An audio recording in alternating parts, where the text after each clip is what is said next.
Hello, everybody, and welcome to another episode of the Indie Creator Exchange, where me, Jake, and Kurt are going to interview a creator that's visiting us and showing off their wares. And we're going to get into our usual discussions and back and forth. So, welcome to Geoff. It's Geoff Mosse, right? Yeah. Well, hey Great. guys, how you doing, Kurt and Jake?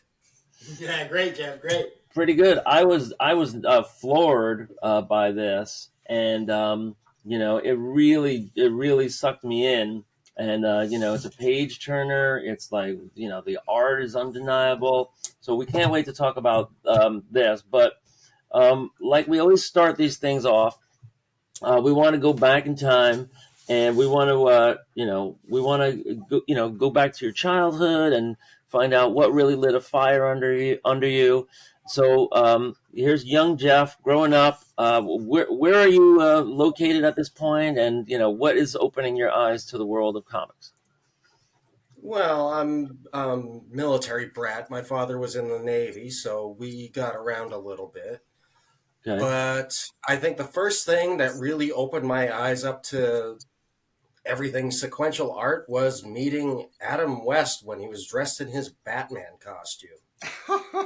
Okay, so this is like a con or something, or some kind of this To the is some kind best of of my appearance. memory, I had to have been about 3 or 4 years old. And I remember being in my mother's arms, and she was carrying me up on stage. We walked right past that 1966 Batmobile, and there's Adam West sitting in the Batman costume at a table, just signing autographs, like In Oh boy. costume? in costume. Oh wow, that's special. Looking back Right, now, I could tell he was not thrilled to be there. He was just going through the motions. I mean, the guy's an actor. He wanted to be doing a play or a movie or a right. television show. Shakespeare. He Right, didn't want to be making a personal appearance in the right. Batman costume, signing Wow. autographs for people. But I But remember being in my mother's arms. She takes me right up on stage, and he looks up as he signs this to me. And he Oh just wow. says, "Oh, hello," and hands this right to me. And that had to have been the very first thing that got me interested into comics. wow. Oh, Okay. that is woo. So so that would have been like what year? Because Batman that did come out in the '60s, the TV show. What year are we talking Oh boy, approximately? it would have had to have been at some point in the 1980s. Okay. So he's doing appearances in costume in the 1980s. That like Yeah. that little factoid really tickled me. Um, what happens when you start, drawing, putting pencil to paper? How does that all get going? Well, I think that was just a thing that I was always doing from what I'm told. And then I Uh-huh. remember being a little kid at some dirty little bookstore, and I just happened to see like this spinner rack filled with comics. And Right. I picked one up and just started looking at it, and I was absolutely amazed at what they were doing. And this is the issue that I got: Secret Origins Annual 2. You see Murphy Anderson, who was the inker on one of the stories. I had him sign it some time ago. Wow. But I Okay. just remember looking through this thing and just being like amazed at all the things that you can do with a comic page. And if Batman meeting Batman kickstarted everything, then that comic is what really got me into it.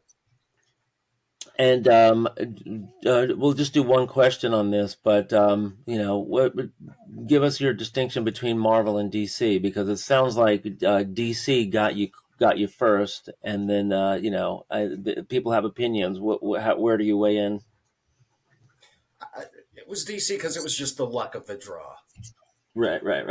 It was just all fate. Yeah, right. Whatever happens to fall into your hands first, right? I mean, the same thing with me with Marvel. It's like the other way around.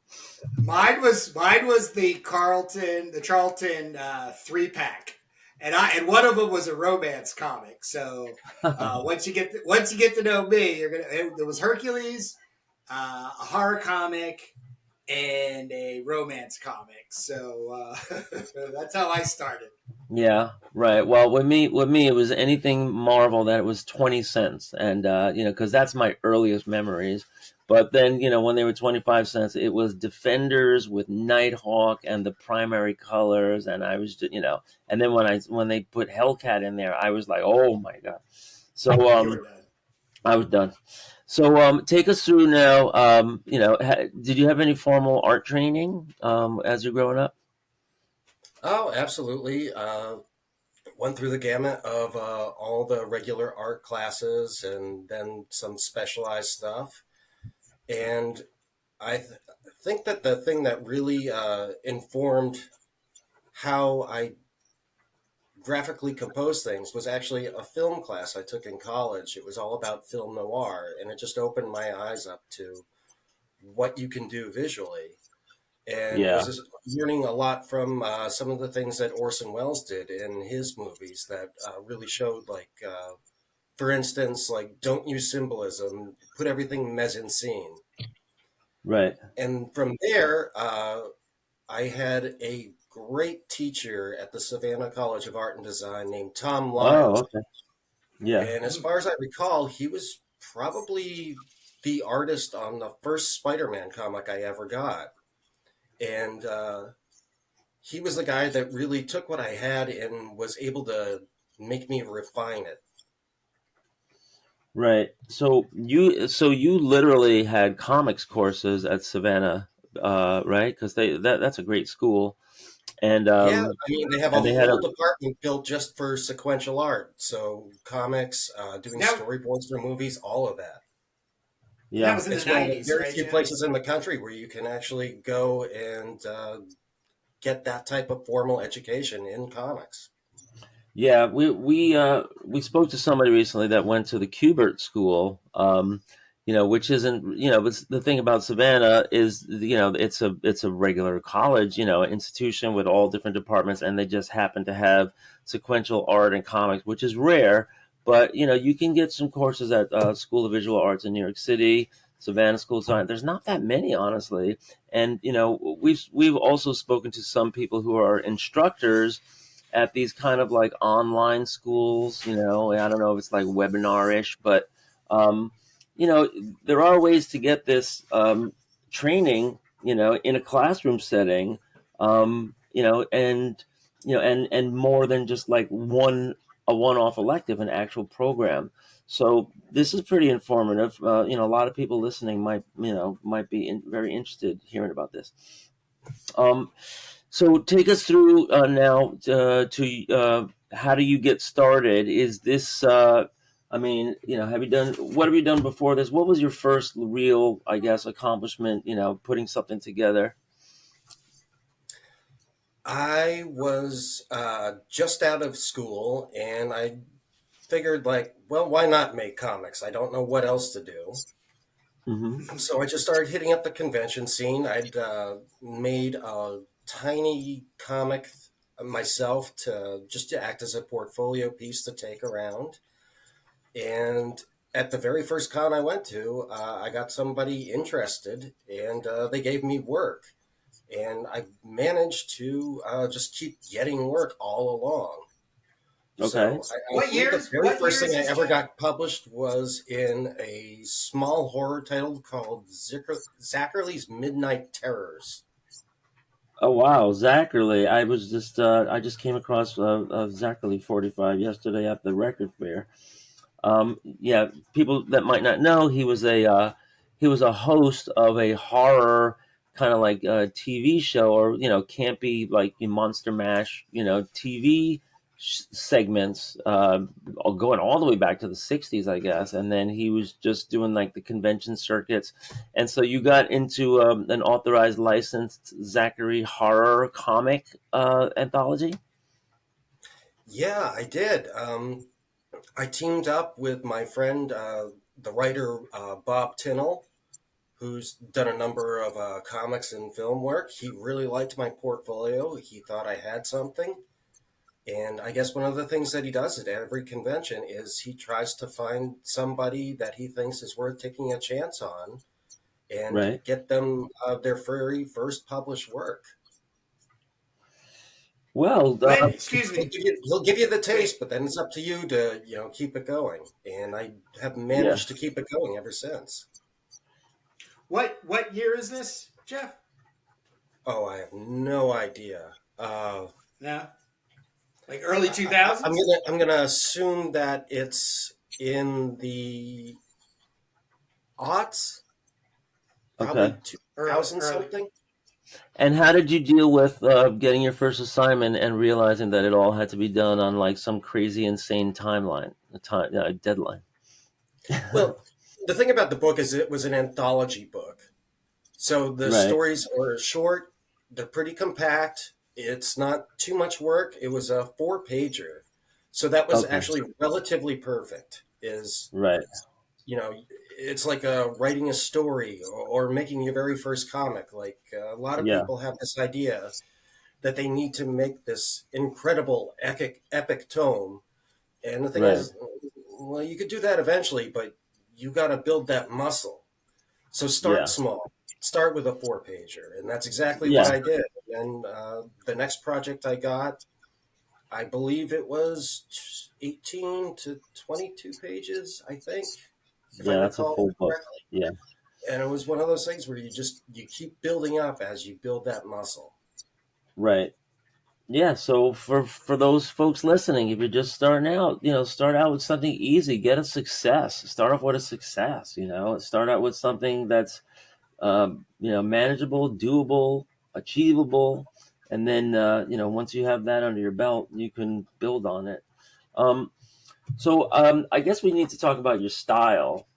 It's pretty ultra detailed for comics, and I'm guessing photo referenced a lot, but why don't you tell us how your style develops? Because it's really just, beautiful, gray tone, realistic, like anatomy is there, perspective, proportion, all of the check, on the professionalism. So, how does this style of yours develop? Oh, I mean, first of all, thanks, Jake. Mhm. Boy, if I didn't feel good about myself coming into this, I feel great now. I, the, Well, it's the great thing is, with any storytelling. artist, you have to start off with life drawing. And that Hmm. means doing still Yes. lifes, practicing form, getting all that down. Yep. Like you need to get the basics. You have to learn about anatomy. You have to know about perspective. If you don't get those things, you're just not going to really stand out. Your stuff isn't going to pop like it should. Hmm. And like I said, when I was in school, I had this film noir class, and that just taught me so much about what you could do with storytelling and lighting. Like I do consider myself an expressionist, so I'm always looking at how light is affecting things and how casting shadows is going to work for me. Right. And then especially for In the Valley of Death, there was so much reference that went into it. Because like my teacher Tom Lyle once told me is like assume that whoever is reading these books is smarter than you, and if you mess something up, they're going to know, and that's just going to defeat your entire book. So I Uh, spent months and months and months, like looking at all of the period of 1916 and what like German officers would be wearing, what your typical British infantryman would be wearing. right. And the good thing about the First World War is there's so much reference material out there because there's a little bit of film, lots of pictures, lots of correspondence from it. Yeah. It's out there. You just have to dig for it. Right. Yeah. So, background research, a lot of people that just read a comic might not realize that, if you're a writer and you're taking it seriously, that, you need to, you need to mind your P's and Q's and, understand the topic, uh, and then you can, build a story from there. Um, Hey, so, Jake. yeah. So my question, Geoff, is you're photographing models because I do see you in some of the references. or somebody that looks a lot like you? Are you kind of getting friends or hiring models to actually set up scenes and kind of shoot your own references, or do you have another tactic moving forward? Sometimes, if I am having an awful lot of difficulty figuring out a pose or the movement of, I don't know, an arm or a hand, I will get a model to basically get me what I want, and I'll try and like get the lighting at what I have in my mind. Sometimes I will do Mm-hmm. that. Other times, like especially for this book, I'm looking at reference of how these armies are moving and how like your typical soldier is postured. Right. Um, and so tell us. So is this is your first real serious project, right? Your solo project here. Like, this is really substantial, and I'm sure there's a great story here underneath it all. Um, Take us through, like deciding to encapsulate this battle or this story into the book.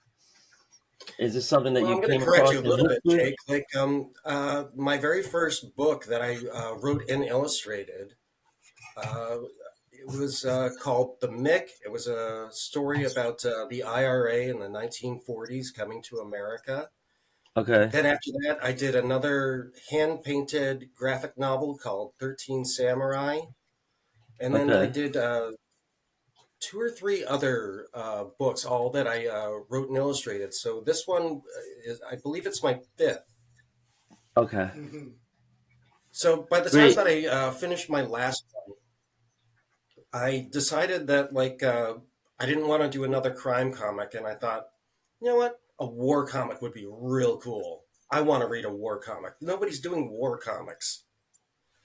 And Right. my first thought was I was going to do a World War II comic, but looking at the landscape, I figured like I can't think of a story that hasn't been told five different ways.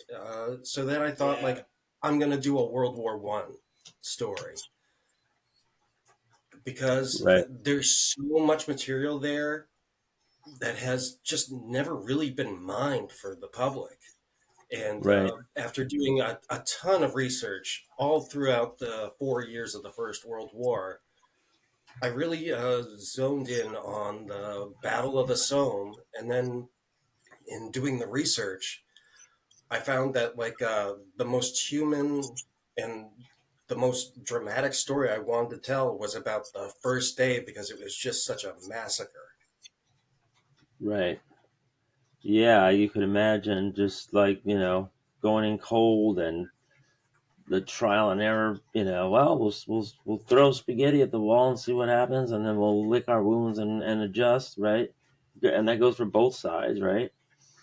Um, it was a bloody But the thing war. is, like, nobody wanted to be there, but since both sides are there, nobody's going to let the other one push them around. And Yeah. it ends up being a disaster because the British, for a lot of reasons, they used the wrong type of heavy artillery. The spacing of their big guns wasn't done right, and it results Hmm. in 60,000 casualties on the British side in just the first day. Mm. Yeah. So some of these, yeah, I mean, they're throwing bodies at the problem. I remember reading about, Russians that were being thrown in, to battle without even a gun, right? Without a weapon. There, Yeah, they did that for so, both world wars. right, right. Yeah. Um, I used to work at I was a graphic designer, and my big client for like 10 years was this autograph company in Stamford, Connecticut, and history is just full of these stories that nobody's really made a book or a movie about. And if you get your hands on some letters or you get your hands on a diary, excuse me, there's just so much that can come to life, but it's a lot of money to make a movie. and it's a big commitment, like to write a novel or something. So, comic book artists, have a perfect vehicle, because it's very cinematic, but there's also text and literacy and everything to bring these things to life, and maybe even make it, kind of like a screenplay, or like, a visual representation of the story. So I really appreciated this, and you could see as soon as you start turning pages, that you did so much background research, and the reader is learning. The reader's learning a lot too. So it's educational in that way, right? Like I could see this getting into schools, because it's giving you so much, information about World War One, right? I'm a, Jake, yeah. Go ahead. I can't stop thinking about the two interviews we've done with Michael Jasorka Right. and Jeff. Jeff, are you familiar with Michael and his work? Like I said, I've seen almost every episode of the Right, podcast, so right. I think that might be one of the ones that I haven't seen yet. Well, he's Oh, you got it. You he's a got it. guy that takes a topic and really like delves into it, but his stuff is a little more lighthearted. Like one, he did like the whole history of this haunted house exhibit in New Jersey. Like It one of was a those ride. Yeah, it was haunted a ride castle rides, and what was it? Wildwood. the I think it was history of Wildwood. it, right, out on the boardwalk and stuff. And then a different one he did was all about this pinball machine, that had this like Yeah, whole the like centaur, the right, centaur. had this whole story to it. And he was working in black and white and red, which is interesting, like a duotone idea. But I'm sure Kurt is just reminded by the homework that goes into it, and then how that comes out on the page, and it really informs the It's reader. also it's also the distribution, which does move us into the second topic of promoting Jeff's work, because you're also with this has been published by Mark Posey. Marcosia, which is the same people who picked up. Oh gosh, please, please, please, old brain, come back. Well, yeah, we've come across The the oh god, now I gotta go somebody reload that it. we've This is interviewed before. yeah, I'm gonna flash it on the screen. I'm gonna flash it on the screen. They were previously published by um, a company that ended up going. I gotta go find it. I can't sit here. I Well, why got don't it we right ask over Jeff? here. Jeff, why don't you tell us, for this piece and also your previous stuff, how did you end up with Marcosia for this, and what were your earlier works? How were your earlier works published? The earlier As we can works, hear, the first we two can that I we can did furiously hear were from Kurt. a very small publisher that are since out of business. I'm Okay, sorry, go ahead. I was just saying that we could hear Kurt What was furiously clicking his keyboards in the background. He's trying to find the other thing, but No, that's not what I'm so you clicking. had a small publisher for the earlier stuff, and it was one of the publishers that unfortunately come and go, and right, is that what you were just saying? Yeah, absolutely. And then I did self-publish a relatively small comic just to keep myself interested in what I was doing. I had another very small publisher that has also probably come and gone for, as far as I know, do another graphic novel that I had done. Mm-hmm. And by the time that myself and the letterer and the guy that does a lot of the production on this book, Patrick Hernandez, Uh-huh. by the time we finally got done with everything, I just kind of looked at all the pages and I told Patrick, I think we got a good book. I don't know that we're going to win any awards, but I think we told a really good story. Mm-hmm. And at that point, I decided, like, well, why wait for the convention circuit? I'm just going to send out a bunch of cold submissions and see what anybody says. Maybe I'll get some feedback about what direction I should go in terms of getting this out. And within 24 to 48 hours, I got 2 replies, and I kid you not, these were the most fantastic and uplifting rejection notices I'd ever read. Right. They really loved the material. They thought it was an Yeah. excellent story. It just didn't fit into their line at that Yeah. point. And then within a good 72 hours, I had Marcosia write me back and say, like, we're interested. Let's make a deal. Great. So you finished the whole book on spec, and then you started shopping it around, right? And that includes production and word balloons and everything, right?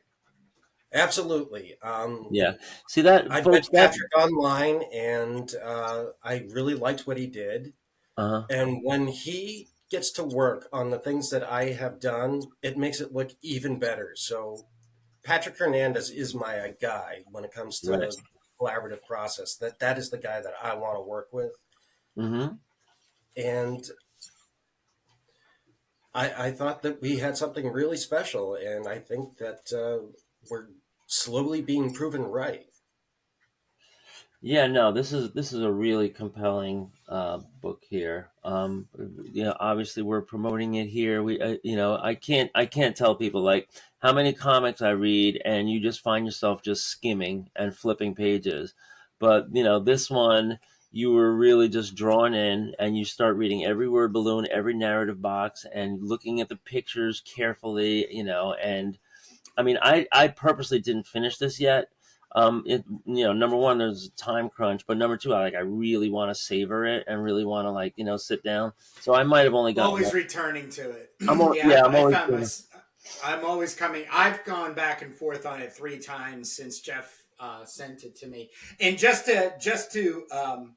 it's Junction Jones, and it was Pescatore and Loco Gonzalez, and they were previously published by Scout Comics. And then they Moved got over. out of that deal because Scout went a little haywire on whatever that ended up being, and Marcosia picked them up. Marcosia too, just so everybody knows, they're in England. So that's always kind of interesting. What's the distribution like for you and your comic, Geoff? We are doing good, and we are getting better. Uh, we are in a bunch of different bookstores and online forums. Like we have Amazon, Barnes and Noble, Books a Million, Powell's, Foils, Waterstones, Wow. IndieBound, Nice, nice. and one of the things that I also did was I sat down for a week and I researched just about every single location of comic book stores all throughout North America and Western Europe. And I took the time to just personally write an email to each and every one of them. Hmm. So that proved, putting a personal touch on it, proved to actually make a difference. So we are in a ton of different comic book stores. Like we're in Mind Virus in Fargo, North Dakota, Gutter Pop Comics in Buffalo, New York, Zenith Comics in Malden, Mass, Ace Comics in Colchester, England, Page Wow. 45 in Nottingham, England. I mean, we're all over the place. We're from the West Coast to Western Europe. Yeah. It's great to hear. It's a good book, and we see so many people that that struggle to get an audience and to find retailers to give it space. But it's great to hear that there's still these little mom and pop shops out there. Some of them are. I'm sure they get a lot of emails, but some of them are responsive to emails if there's a good product behind it.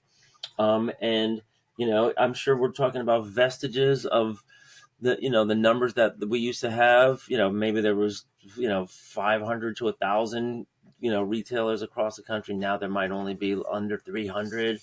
It's certain estimates that I've I seen. believe that the number is actually around, there are 3,000 comic book stores in the United States. 3,000, really? That's right. Well, the numbers that I'm citing are how many were subscribers with the diamond distribution. So because those numbers had really dwindled, and this might be a couple years ago. I mean, I hear diamond is in all kinds of problems now, but It used to be, in the thousands, and then it was down to the hundreds. I mean, here in New York, I've seen so many close their doors, and you just have to travel farther to find one, especially a good one. But that's heartening. It's good to know, and it sounds like you've been doing, the updated research because you have a vested interest. So that's great. Um, I wanted to ask you your media for this because it looks like very interesting pencil-ish, marker-ish. Tell us what your process is here. I'm using ink. This is all ink. Okay. It So is is this all like ink. so? Tell it. Yeah, I mean, give us the tools here. What are we looking at? I mean, I start off with just some really light pencil drawings, just getting my page composition down, making sure that my storytelling is flowing correctly and Hmm. that the page is being read the way that I want it to be read. And then Hmm. from there, especially for this book, I used, I think it was three or four different kinds of ink to get some of the tones and then to get those hard blacks. Right. So these pages took a long time because I went in with a very meticulous process because I thought that was the look that best suited this book. Hmm. Yeah, well, it's nice with I think it's a good pairing with World War I stuff. To go back to some hand tools, you can see that there's no computerish. I mean, not visibly computerish, Photoshop-ish stuff. With filters or anything. Maybe the only thing are like the sound effects that you lay on top. But this is a real traditional artist doing storytelling, very, very facile storytelling here. I love how, the breakdown between text and picture, it's very, very heavy on picture, and not so much text, but there's also, a lot of informational text, especially in the beginning here to get people, the necessary setting and understanding. um, so, love that. But when you talk about ink, are you talking about ink washes and brush, or are you talking about like markers or something? Well, I mean, the short answer is yes. I was using every tool that I had and various techniques to get what I had in my mind onto the page. So Right. yeah, there is very little digital to this. Like maybe 1% of it, I had to go back in and maybe fix a little something. Right. The thing is, working as an artist, especially now, like there is the option to do it completely digitally, which is fine. But I Yeah. also want to take advantage of that secondary market of original art because there are Huh. people that are still looking for original art, and if you do Yeah. it right, there's a lot of money to be made and a lot of interest in purchasing original handmade art. Right. Did you sell the original art for your previous works? Is that something that you did before, or do you have all I that stuff? have um, some of it I find very, very difficult to part with just because I know what Yeah, went I into bet. it and how much time went into it. Yeah. I'd say even with this book, I've got 99% of it. Very little of it have I actually taken out and sold yet. Right. And it's interesting because when you do that, there's collectors that might want to buy the whole thing as a set, right? And then there's page by page, which you would think you would get more, selling it off page by page, especially if it's a published work. But Kurt and I were just lamenting the fact that there isn't a original art fair happening often enough. But I'm sure if there were, you would get a lot of comic artists, pro, semi-pro, amateur, everybody just trying to, hawk their wares, and then collectors, could have a field day just, going into acquisition mode and just, ramping up their collections too. So I hear you. It can be a couple of grand if you sell, your work all, all at once, or a lot of it at once, and that could very much augment all of the investment of time that you put in over the years. Well, Jake, the thing is, if you're going to work as an artist, art for art's sake is great, but it doesn't put food on the table. You've got to be business minded. Right. So you have to be very creative in how you get yourself out there. Like one of the things that I do is I'm constantly on the art gallery scene. I'm Ah, I more was gonna often than say. not, I'm scheduling original materials to be put on the walls of art galleries and museums and attend Right. the openings and make the connections Yeah. because that does amplify the noise that you're trying to make, and it gets yourself out there to just scores and scores of people who didn't know you were there, that didn't know Right. what you were doing, and are Right. taking a look at your work and taking an interest in it and buying it. So you have to be ambitious if you're going to be a working artist.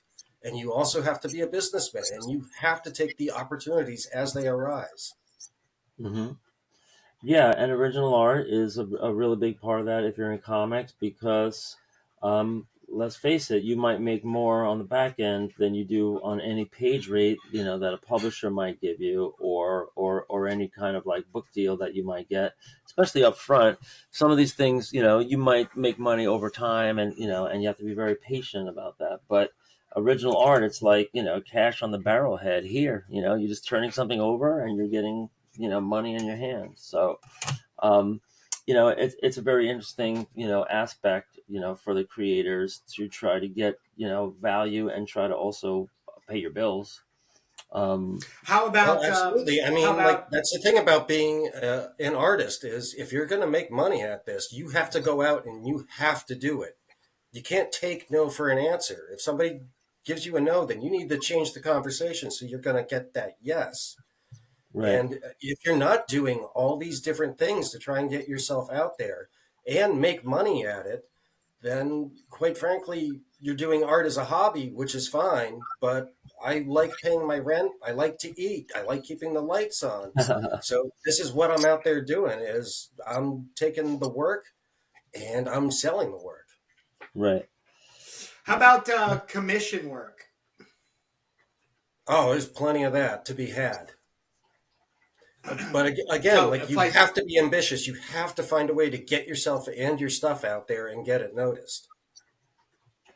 Yeah, I just. so even like in like the difference in the sense of like doing an artist gallery show, um, and then somebody commissioning you maybe for an original work of art, let's say, in comparison to illustration or commercial art.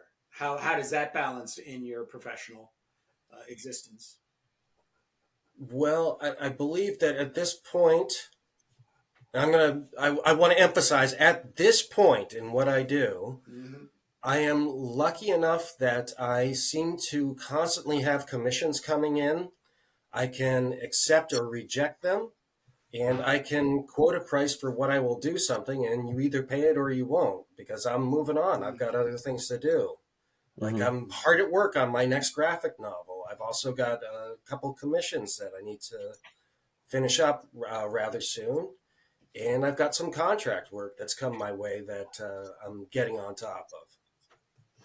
And you mentioned that you're working on your next graphic novel, and we're not going to ask you about the topic or anything because we want to keep that for your next appearance, hopefully. But are you creating that on spec again and getting it to your liking to then be able to shop to a publisher, the same format as before?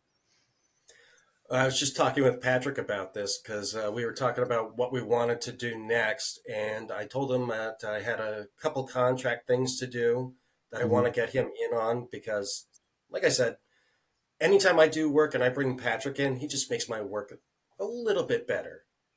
Well, not a little bit. He makes it a lot better. I'm going to give credit where credit's due. But I started working on this next graphic novel by the time that Patrick was doing production work and doing letters. I was already going through the draft process on the script.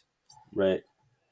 No, yeah, you have to think ahead if you're doing all the writing and all of the, editing and everything. There's a lot that goes into it before you can actually just start making pages. Character designs, and we spoke about all the research. It's an interesting thing, though. I love the way that you're talking about Patrick, because when Kurt and I were kind of like apart. We had collaborated in the '90s, and then like by around '99, 2000, we kind of like fell out of touch for a long time. And when you're in your silo, the it's a different motivation, and holding yourself accountable. It's like, oh well, I have a million things I'm doing with jobs and work and everything, and I'm not worried about it. But when Kurt and I came back together, it's that connection that keeps us thinking about, oh, we have this podcast on Sunday. We're making progress on pages.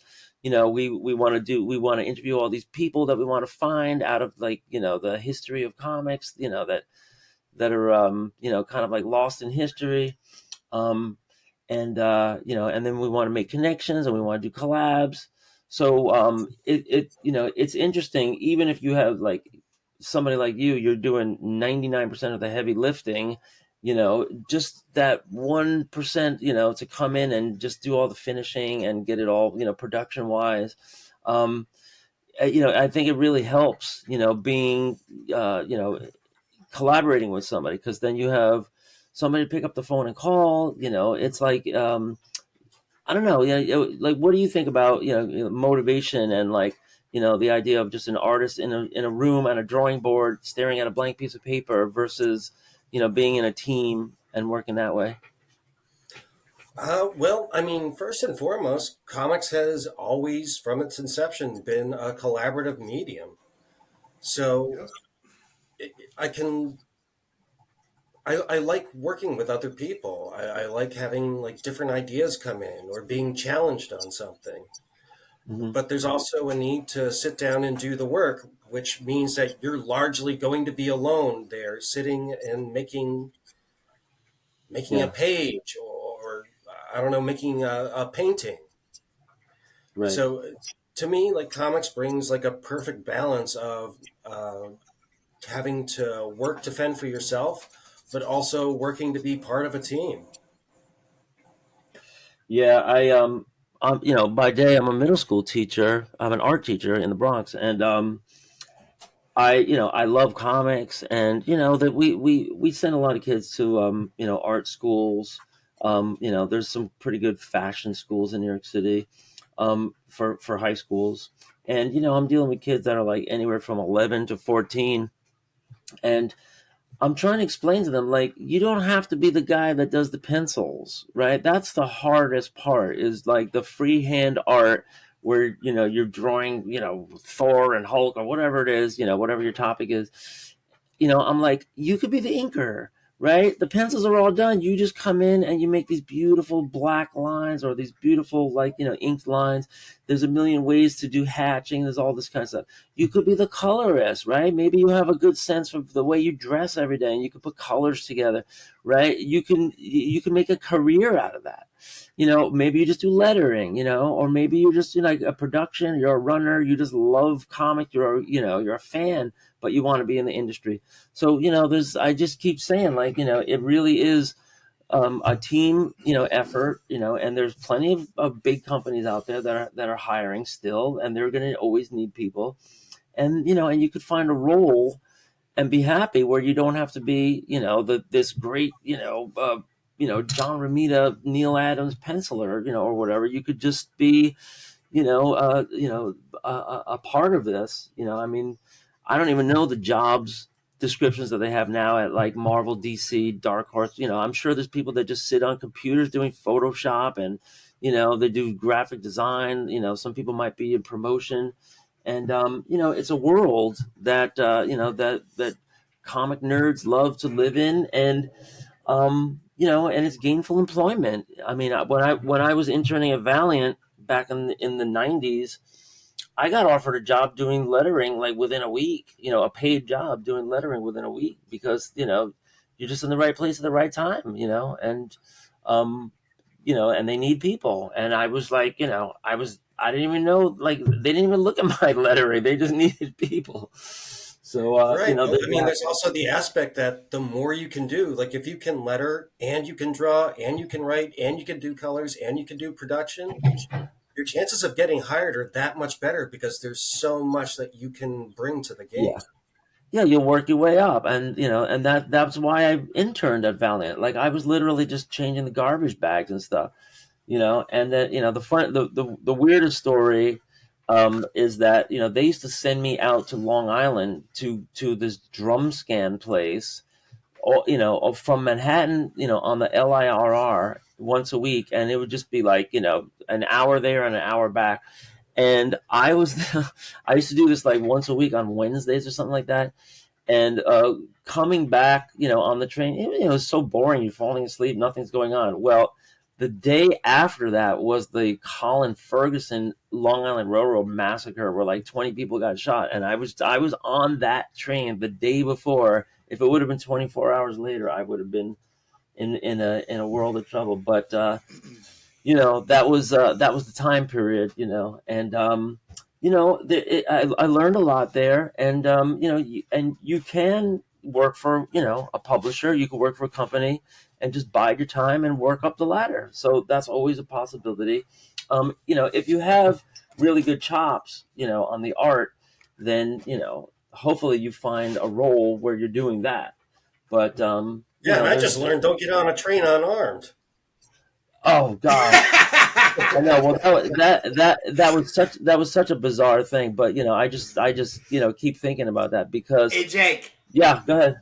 just to cut in, and keeping on time, I'd like to now go into the whole future of comics. Geoff, do you have a wish list, a complaint list? What is your sight forward in the way comics are going? Well, let me put it like this. We have in America about five native art forms, and that includes the banjo, jazz Right. music, the musical Hmm. comedy as we understand it, the mystery story as it was developed by Edgar Allan Poe, and the comic book. And Right. that is like I said, that is an art form that is native to us. And I think that it has endured because it appeals to our sense of mixed media. So I believe that comics are always going to be around. That being said, it's going to be like everything else. We're always going to be teetering on the brink, but we should be able to stay around. And with everything that is happening now in the industry, with the threat of paper costs going up and printing, I think that we're looking at a time where lines are going to start to shrink. People are going to have to start looking into alternatives to printing publishing because it may get too expensive to print and sell books.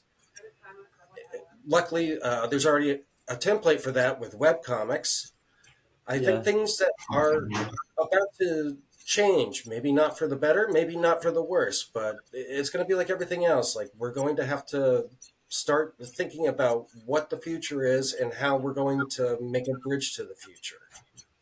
Yeah. I mean, we talk about AI all the time, and there's just going to be so much adapting. I mean, one thing that's different now is that you can print on demand, so you could just order like 20 books, right? And that's kind of like a threshold or a gate, that used to be like, oh no, you got to get a printing job, you got to print 300 bucks, right? So that's one thing. But the cost of the individual book itself is through the roof now, because that you might be paying a lot more per piece.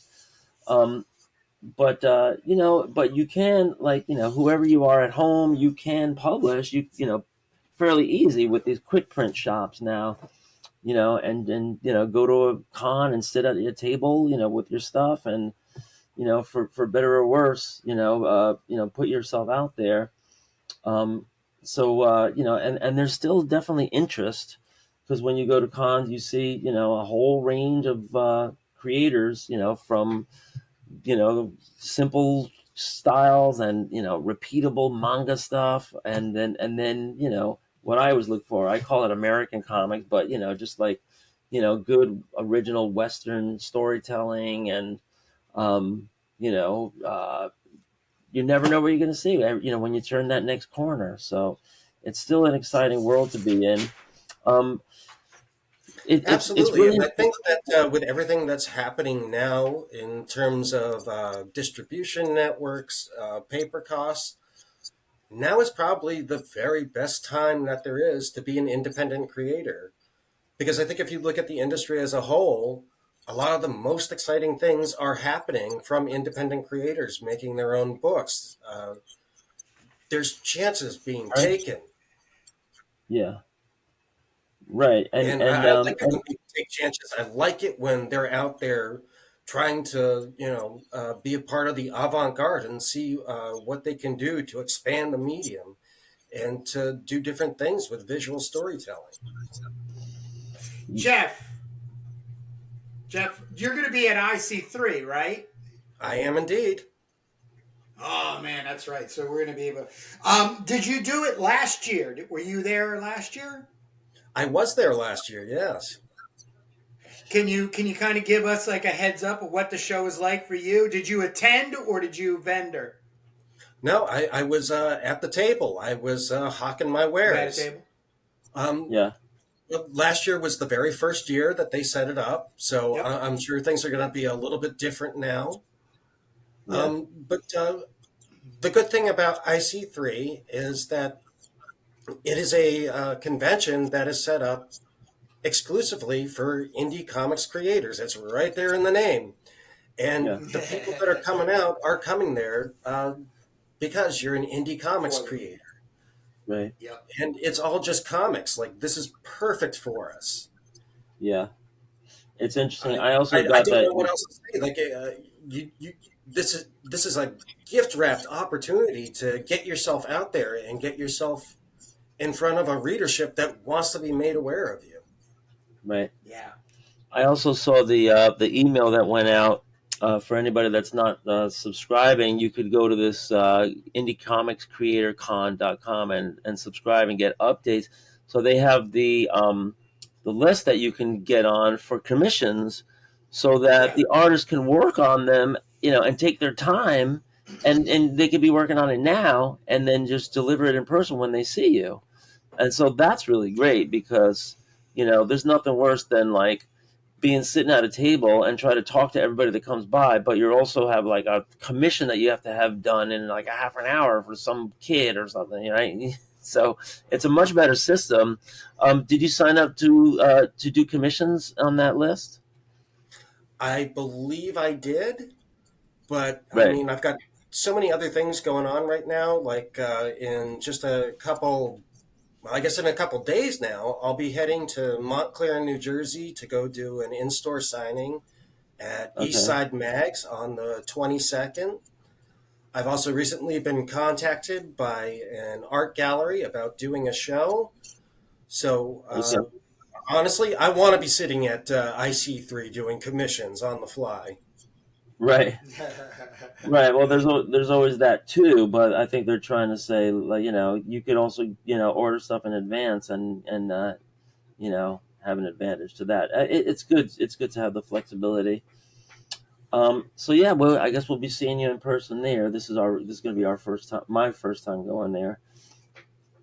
Oh yeah, it's Mine going to as be a well. blast. You guys are And going to love it. It's going to be fun, and yeah. we're all going to be able to meet in person. Like I got Yeah. such a list of people that I want to go and finally meet in person. Right. Me too. Me too. So now we're going to go into the last part. It is called the Indie Creator Exchange, which means that Geoff was so gracious in sending both Jake and I a copy, and we cannot thank you enough for doing that. I was also able to get you a copy of our second Turbo teaser. Jake and I are working on the third. As we speak, you can see Jake there. I'll even flash Jake up right now. He's working on some pages there. But this is where we ask our guests to give us feedback and not to hold any punches back. Questions, complaints. Well, I mean, Kurt, I think I wrote you a note, I believe on Instagram, that I had a lot of thoughts about this book. Right, right.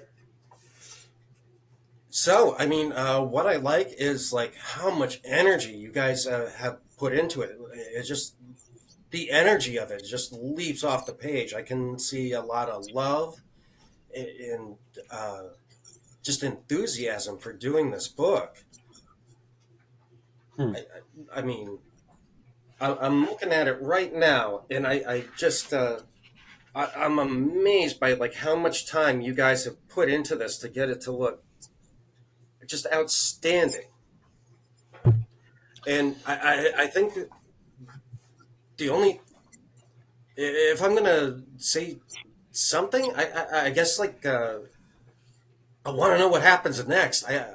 Which is another reason why I'm looking forward to IC3, so I can get my hands on some more stuff. Right. Well, yeah, it's a slow go because we just work on for like an hour or two on Sundays, so that's why it takes so dang long. And it's we decided to document the whole process by going live and podcasting, live streaming while we're doing it.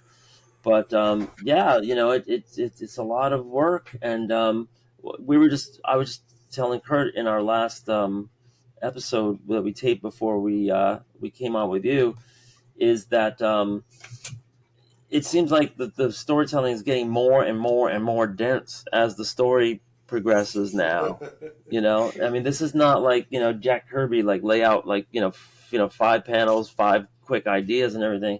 So we might have to take a look at that actually, and make some adjustments. But no, thanks. I mean, I really like in your book, the range of gray tones that you have.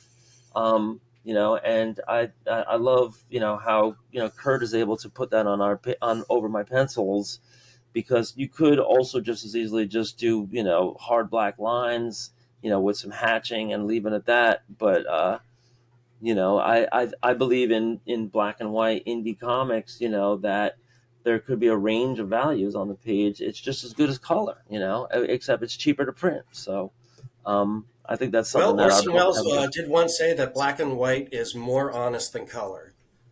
And I mean, the only question that I really had for you guys was like what Jake's original pencils looked like. But I've been staring at Jake drawing the entire time, so now I have a really good idea. So I can see like all the flourishing that Kurt has been putting into the pages and how much he's bringing to it. Yeah, my technique now is to use a blue line pencil first, and then go over it again with regular black pencil. And this might be before I start doing it, but I keep saying like you get 2 bites at the apple when you do it that way. So I really settled into this way of doing it, and then when I send the pencils over to Kurt, there might even be some blue in the black too, behind it. But it's just amazing when you just take like a black mechanical pencil and you go over all this blue line pencil. Like, I love working like this. I recommend this. Like, if people don't have a process yet, get yourself a case of these blue pencils, lay it all out, and they're still erasing, and they're still, you're roughing things out. But then when you come in with just a regular mechanical pencil and go over it, you can't see anything, and you don't have to bother erasing. It just like covers it. It's just amazing, how it works that way. And so we are Right. I can remember trying to be taught to work in non-photo blue pencil, and I just found it infuriating. Partially because I always have to like have a pencil sharpener on hand to keep sharpening the pencil. Yeah. You always be like, I can go Right, a lot faster and waste less time if I just use a mechanical pencil. That's a great point. And I used to be able to find these blue leads for mechanical pencils, so that you always have a sharp point. but I can't seem to find them anymore. And I because mechanical pencils are great. I once took a course or a class. It was just like a walk-in thing from none other than Ken Landgraf, and he would insist that everybody who took his course had to buy the same mechanical pencil. And it was this pencil that they sold at the time where you just like you just like shake it forward like that, and then it advances the lead. And I'll never forget, like I bought it at the time. I can't find them anymore, but there was this like gravity weighted mechanical pencil, and you just like go like that and you get the new lid, and so you could just continually draw and draw and draw. But I'm sure it's possible if you look hard enough to find blue line mechanical lead pencils. I just haven't done it in a while, and I should get back to that. But you're right; these are very soft, and you got to keep sharpening and sharpening. So I had to buy these, which are these little sharpeners that have the little case here, so that you don't get the crumbs everywhere. Because Yeah, otherwise you got to yeah. go Oh, right. walk all the way over to the garbage can every time. So now I can just like, all right, I can just sharpen it here, right here on the spot. Um, those are some interesting comments. Everybody has their own way of like settling in, for a workflow, but um, Yeah, Kurt, I one had a thing. question. What type of materials are you using? Are you using brushes or are you using fine nib? I use everything and anything I get my hands on. The majority, though, Yeah, I can is identify with that. like these are my starters. This is like these are the second layers. These are like rapidographs. So once that and what I refer to it as the 80%. So 80% of the inking gets this treatment. I'm actually even going to go hand letter on top of this as well, so that'll be one whole kind of object. I then make a high resolution scan. Then I come back and then do whiteout. It's not necessarily whiteout. Liquid masking, both by a pen and brush. Then I cover the pages with a graphite, a water soluble graphite, to give me then a gray base and then the white. And then it's just everything and anything I register in textural and value of the what needs to play over the page importance wise, which I find is to be very important. In other words, not everything on the page in my approach is that important, and so things do need to have a lot more detail. Would be one way of looking at it, but other things need to be sort of like suppressed or just pushed back a little bit so things can go back. Um, it's really a lot of my painting training from when I went to school, and that I sort of abandoned to go, illustration, graphic design route for many, many, many years. But now that Jake and I got back together, I was already playing around with this idea in my own work. And I said, to hell with it. If we're only doing this every Sunday and I don't know how long it's going to last, I'm just I'm gonna do my thing. And Jake is very gracious in allowing me to really explore. But it's also in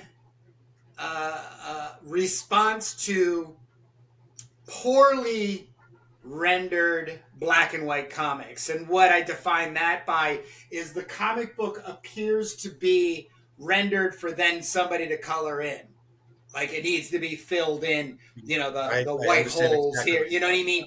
And it just drives me nuts because my brain starts hammering out like, oh, you could put a 50% gray wash there. You could really put a black spot in here and here. You know what I mean? Like then you could white it.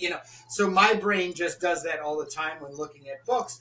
And then when I do look at people's work, even if it's color, your work specifically, I'm actually surprised it's all ink, because I could have sworn some areas you were using either a graphite wash or at least something to sort of like chisel your work, because you're working in a it's the space of, instead of hatching, you're allowing the brush to make the movement, in the panel, to get me from panel to panel through the page and to the next. So your work here is very much a treat for me as an artist to look at, and then Right. hitting things One of the tools that like makes that that. happen is it's a Japanese style brush pen. I Yeah. believe the brand name is Pentel, and Yeah, they make a the variety of Kurosaki. different ink brushes that they mass produce. Yes, yeah, that's it. There you Yep, go. yep. I just got this. And I just started doing the what do you call it? The just playing around with it, on here. So I also find that the I love the dry brush effect, but also I keep water next to me, so I'll dip the water it into water just like a regular brush to get like a something a little bit more gooey or juicy on that. So I'm willing to ruin my supplies to get the effect that I see in my head. So Oh, I hear you. I mean, I've got a whole collection of those brushes that once they run out of ink, I keep them around to use for some dry brushing techniques that That's actually have funny. really interesting Yeah, yeah, results. that's also kind of like the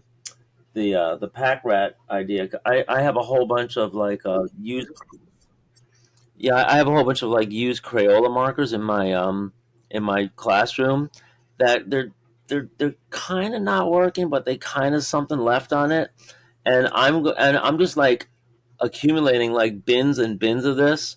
And what I'm gonna do is like one day I'm gonna have like a challenge, and I'm just gonna put out all these half chewed up used markers and say, all right, we're gonna make art now using these compromised markers, and let's see what we come up with and how you adjust your style. And do you dip them in water?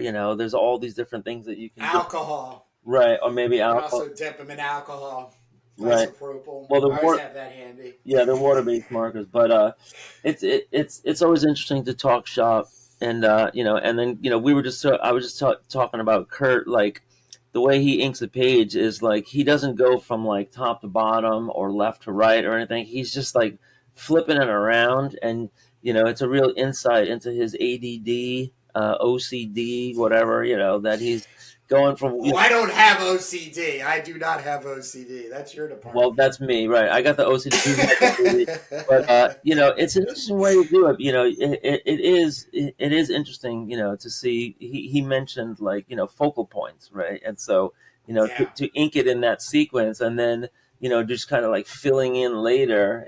It's a pretty weird and novel thing. So Thank you. I love being called weird. I do. right, But hey, guys, Right. we need to I mean, wrap it anytime up. that I'm working on a page, I'm always thinking of visual storytelling and how I want the Absolutely. eye to move around the page and how long I want you to be right. staying and Yep. reading that page. So when you get to really making these pages, it is an intense process because there's so much thought that's going into every aspect of what you do. Right. And Jeff, you do put that into the work. So if anybody is just on the fence right now at this point of the video, and you should, or you have to get a copy of In the Valley of Death. But we're going to close this out. Jeff, we're going to give you the final say. Tell us, where you're at online, how to get a hold of a copy, and of course we'll close out. And as I always say, we're always going to be looking forward to seeing you again, because we're not a one and done channel. We don't check artists off and say, oh, we interviewed them. It is cannot wait to see what they've gotten themselves into. And of course, do an exchange once again. But Jeff, thank you, and let us know where to find you online, which I will also copy and put down in the description of the video. Right. Well, I guess the best place to find me online is Instagram. And in terms of In the Valley of Death, you can get it at Amazon, Barnes& and Noble, Books A Million, Powell's, Foyles, Waterstone, IndieBound. But I think the best place to go is to go to your independent comic book store. Help those small businesses because they need it now more than ever. Ask them to order a copy. Go to your Right. local comic shop. Put some money into your local economy and help a small business. Yep. Good advice. If they have pull lists and or they have customer ordering, then the retailer will probably not just get the customer the copy; they'll probably get 4 or 5 more, so that other people Yep. can get it as well. Great advice. Yeah, Awesome. well, I mean, if we're going to keep this industry alive, we got to keep the comic book stores alive. Yeah, That's true. yeah, and and those are people that are comic lovers. Some of them are even they're definitely curators, and some of them are even publishers. So Yeah. go 100%. You support your local comic, retailers first and foremost, and Yeah, if you because get 100% of them are business owners and they have more than likely have a business in or around your community. Support that. right where the taxes stay in the community and they don't go out to Bentonville, Arkansas, right? So good, good advice. Really cool meeting you, Geoff. We'll see you at the con, and we'll also see Yeah. on the next one of these when you're ready to talk about your next project. Oh, I'm already looking forward to it. So, It was great folks, meeting you check out our guys. other channels. We have Making Turbo Pit Fighter, our flagship, and we have also Comics That Influence, where we do fun flip throughs of comics, young and old and new. And we will see you guys here on our YouTube channel next week, around 10ish on Sunday when we go live for Turbo. See you folks there, and have a great week. Peace. All right, Jeff. Jeff, thank you very much again, and hold tight. And to everybody else out there, thank you for joining us. Go and read some comics, buy some comics, and make them if you choose. And Jake, I will see you next Sunday. Right on.